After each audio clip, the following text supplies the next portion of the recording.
Қадірменді ағайын, менің өмір жолымды қалың қазақ біледі ғой деп ойлаймын. Егемен мемлекет болғалы ел игілігіне аз да болса өз үлесімді қосқандаймын. Әрине, ауыр жол атыңды сынайды, қиын іс адамды сынайды деген. Осы жолда талай сый да сын да болды.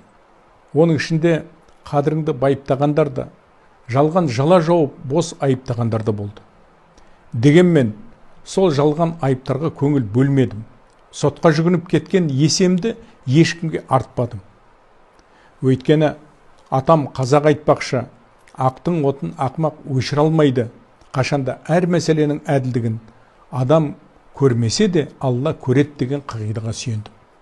Десе де, өтірігі шындай, шыны Құдай ұрғандай болған мынау әлеуметтік желіге сенген кейбір адамдар үндемегенді басқа теуіп, табанына тастауға даяр, жағадан алып, жаныштауға құмар екендігіне көзім әбден жетті. Сондықтан да азды көп абырой атымды болымсыз ортаның саудасына салмай, барша айып таққыш жаранға бір жауабын берсем деп шештім.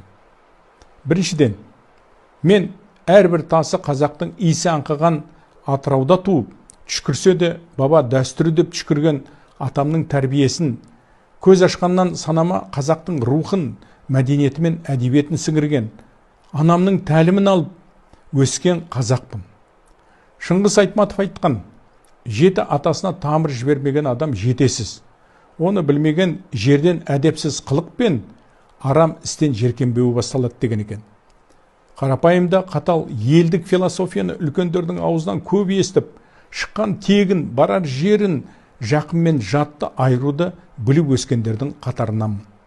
Ал енді бүгінші, туған жеріне салмағы жоқ, жел айдаған дәнсіз қауыз тәрізді кейбір бақытсыз жандар үшін мен Российшыл сартқын екенмін. Сонда қалай? Келісім сөздің күші емес, зымыранның мысы басып тұрған мына заманда халықаралық әскери ұйымға туған елімнің атынан барып, қауіпсіздік үшін отқа, мүдде үшін суға түскен үшін бе? Егер дәл солай болса, онда мен заманында орысшылсың деп айыпталған ұлы Абайдың сөзімен қайрайын. Адамнан надан артпас ұққан менен, тағдыр көрмей қоймайды бұққан менен дейді. Яғни, жүрегің азаптан жарылайын деп тұрса да, қадіріңді білмегендердің алдында есеңді түсірме деген.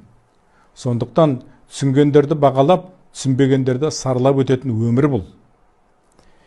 Екіншіден, мен қолыма қару алып, оқ атпасам да, жауынгершілік заманның зардабын, соғыс аталуының зар заңын жақсы білетін, жастайымнан жаным сезетін жандардың бірімін. Өйткені әкемнің екі ағасы Ұлы Отан соғысында қаза болған. Қазір адамзат әлемі бұрын соңды болмаған соғыс қаупінен айырылмай тұр. Бұл соғыста жеңімпаз болмайды, бәрі де жеңіледі. Мұндай жағдайда біреудің сойылын соғу нағыз соқырлық, ал өз ұлтына соғыс тілеу қаныпезерлік болар еді. Осы орайда атамның бір әңгімесі еске түседі. Өткен ғасырлар болса керек, барымта жасаған қазақтың 5-6 жігітін жергілікті отарлық сот үкім шығарып, ит жеккенге айдағалы жатыр екен. Сонда сол елдің ағасы болған бір ақсақалдың көзінен парша-парша жас ағып жылап тұр екен. Жанындағылар, ақсақал, неге жылайсыз? Ұры жазасын алды, әдді емес пе деген екен. Сонда ақсақал, мен бұл бейбақтардың баш үшін емес, әр қайсының белінде 10-10-нан кеткен бала үшін жылап тұрмын деген екен. Осыдан кейін өз қазағын соғысқа тартып жатыр деген қасаң әңгімеге қалай шыдайсың? Білем, тұтас ойдан оймақтай сөзді жұлып алып, жаранға жар салатындар болған, бола да бермек. Өз тарапымнан халқыма айтарым, ағайын, не нәрсеге де ақылмен қарайық.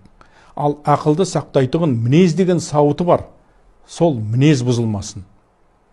Әрине, әлеуметтік желіде отырып, мән жайды анықтамастан жалған ақпарат тарту өте оңай. Қиыны ар алдындағы жауап. Әбіш Кекілбаев ағамыз айтпақшы, арлы адам ең күшті адам. Өйткені ол өткінші бақыттың, өткінші қайғының ырқына мойын ұсынбайды.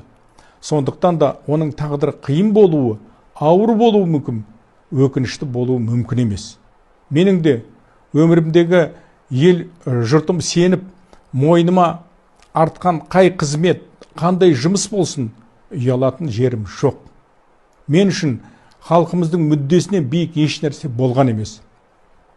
Бүгінде елден жырақ жүрсемде, туған елдің әрбір жетістігі мен жемісі мәнді, сағынышы тәтті.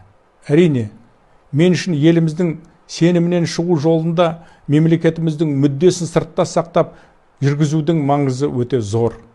Оған қоса, мұндай мәртебелі міндеттің үддесінен шығуда халқымыздың рухани қолдауы қашанда қымбат.